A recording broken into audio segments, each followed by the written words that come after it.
তো হকাল হকাল বাইরে পড়ছি দেখতে পাচ্ছ দোকানে যাওয়ার লোকে। তো সকালবেলা সালেরে খাওয়াই দাওয়াই বই টই পড়ায় রেডি টেডি করে চলে আইসি। ও যাবে আবার স্কুলে, তা ওর জন্য আবার নিয়ে আইছিলাম আয়ার পথে অরিও আর আইসক্রিম। ও এই দুটো ভালো খায়, তো আইসক্রিমটা মাঝে মাঝেই আনা হয়।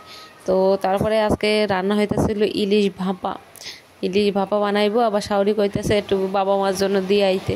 তো বললাম তাড়াতাড়ি তাড়াতাড়ি তাহলে বানাও, তারপরে দিয়ে আইব ওখানে আমি হই বা তোমাকে ছেলে হোক, কই না কই কেউ না কেউ গিয়া দিয়ে আইব। তো এই যে দেখতেছো আমার শাওরি মাথা আবার একটু অন্য স্টাইলে বানায়।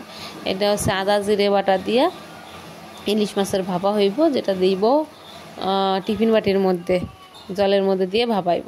তাই আমি বললাম সর্ষে দিতে পারতে একটু, বললো এইভাবে খাইয়ে দেখো, পরে একদিন সর্ষে দিয়ে করিয়ে দিব। যাই হোক বললাম দাও, তবু এটাও ভালো হয়। তো এই যে শাওরি মাথায় যে দেখো এটা বানাইতেছে এখন। এটা টিফিন বাটির মধ্যে দিয়ে দেবো সুন্দর করে সাজায় সাজায়। আবার হালকা একটু জল দিলেও হয়, না দিলেও হয়, জল দেওয়াও যায়। তো একটুখানি মশলা মশলা ধুয়ে ঠুয়ে জল হালকা একটু দিয়ে দেবো ওখানে।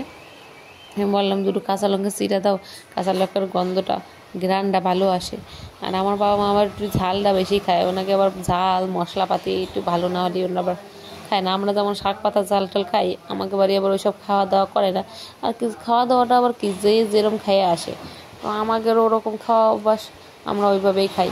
তো কাঁচা লঙ্কা দুটো চিরা দিয়ে দিল, দিয়ে এটা আটকাইয়া জল ওইদিকে ফুটতে দিয়ে দিছিল, ওর মধ্যে দিয়ে দিল। এবার এটা ঢাইকা দেবে, ঢাকা দিয়ে 15 থেকে 20 মিনিট বেশি জালে ঢাকিয়া দিয়ে কমপ্লিট করে ফেলবো।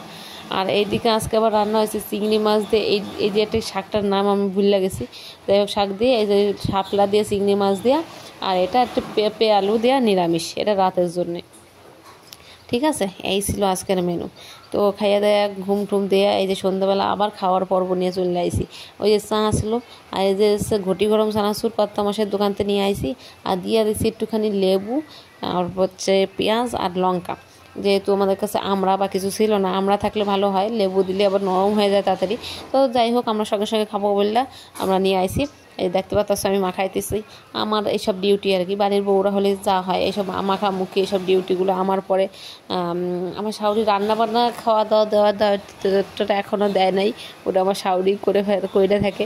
আমি ওটাতে বাচ্চা যাই এখনও, এখন জানি না কতদিন বাঁচতে পারবো। আর যাই হোক, আর এইদিকে আবার ফুচকা আনছে আমার ছেলেটা, আবার ফুচকা খাওয়ার জন্য পাগল হয়েছে। তো ওর ঠাম্মা গিয়ে লয়ে আইছে। তো আজকে আবার শ্বশুরমশাই বাড়ি রয়েছে। ঠিক আছে, আমরা চা আদা খাইয়ে একটুখানি বিশ্রাম লইয়া এই চলে আইসি আবার ফুচকা খাইতে। তো প্রথমে ছেলেকে দিয়ে দিচ্ছি, কারণ ও সব থেকে ভালো ফুচকা খায় এখন। 20-30 টাকার ফুচকা ওর কাছে কোনো ব্যাপার না, যদি ফুচকাটা ভালো হয় বলতে যদি টক জলটা টেস্ট হয়, ফুচকাটা বেশি ঝাল না হয়, আর ফুচকাটা মচমচে যদি ভালো থাকে। ফুচকার আসল মজাই যদি ফুচকার টক জলটা ভালো হয় না, এটাই তো সঠিক।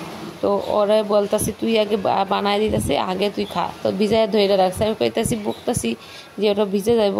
তারপরে এই দেখো ও খাওয়ান শুরু করে দিছে, ও আগে খাইতেছে, তারপরে সবাই খাইবো। তো ও যে কটা খাইতে পারে খাও। তো আনলেই আমার শাশুড়ি ওই করে যে তুই আগে বা দাদা তুই আগে খা, নিজে না খেয়ে দাদাকে আগে দেও। আমি বারণ করি সবসময় যে সবসময় ভাগ করে খাওয়া শেখাবা, তুমি আগে যতগুলো খাইবা খাও, এইটা কইলে ও তো সেই অভ্যাসটাই হয়ে যাইব না। আর কি কমু, ঠাম্মা দাদাকে জ্বালায় আর বকাও যায় না, একটুখানি বকলেই দোষ হয়ে যায়।